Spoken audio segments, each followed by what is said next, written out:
Hi, Tanya here with Faithful Family Coaching.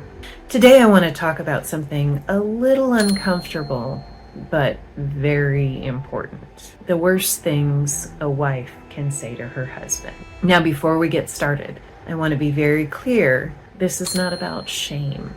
This is about awareness, grace, and growing into the kind of wife God calls you to be, because words matter.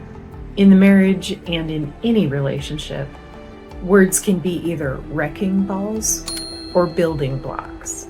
Now, first of all, it's not just what you say, but how you say it. You could be 100% right in what you say, but if it's wrapped in a storm of emotion, frustration, sarcasm, it's not going to land as truth. It's going to land as disrespect. And here's what you need to know about your man. Disrespect hits harder than just about anything. You may be expressing pain, but if it comes across as contempt, he'll shut down or fight back. Proverbs 15:1 says, "A gentle answer turns away wrath, but harsh words stir up anger." Tone matters. Second, avoid any criticism that starts with, "Why can't you?" Let's be honest, we've all said it. Why can't you just help out more? Why can't you just hear me the first time? Or the worst one, why can't you be like Bob? He cleans up the kitchen every night. These words don't sound like a request. They sound more like an accusation. They don't inspire change. They fuel shame. Instead of inviting him to connect or show up differently, it feels like we're saying, "You're not good enough, and you never will be." When we lead with curiosity and kindness instead of criticism, we create a safe place for growth.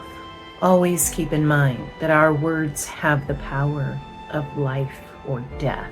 Third, don't attack his masculinity, either directly or indirectly. This one cuts deep. Phrases like, "You're just lazy. You never step up.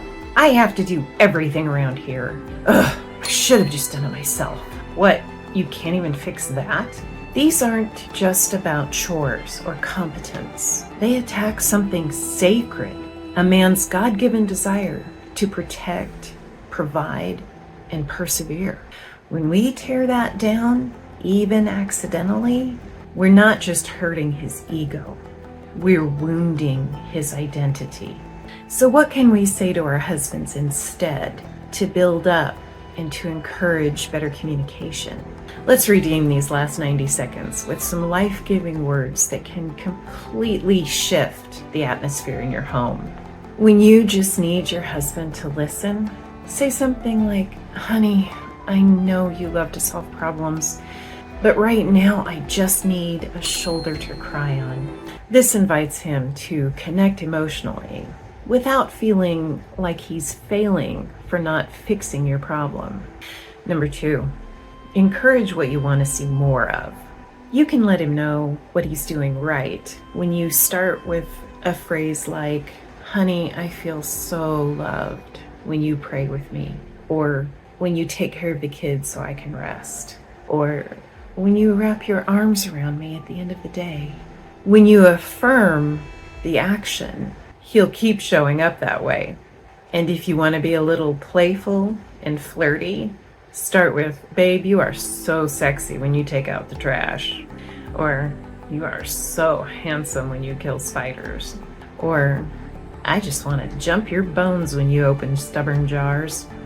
It builds confidence and connection when your husband feels seen for his masculinity. Your words, wife, are powerful.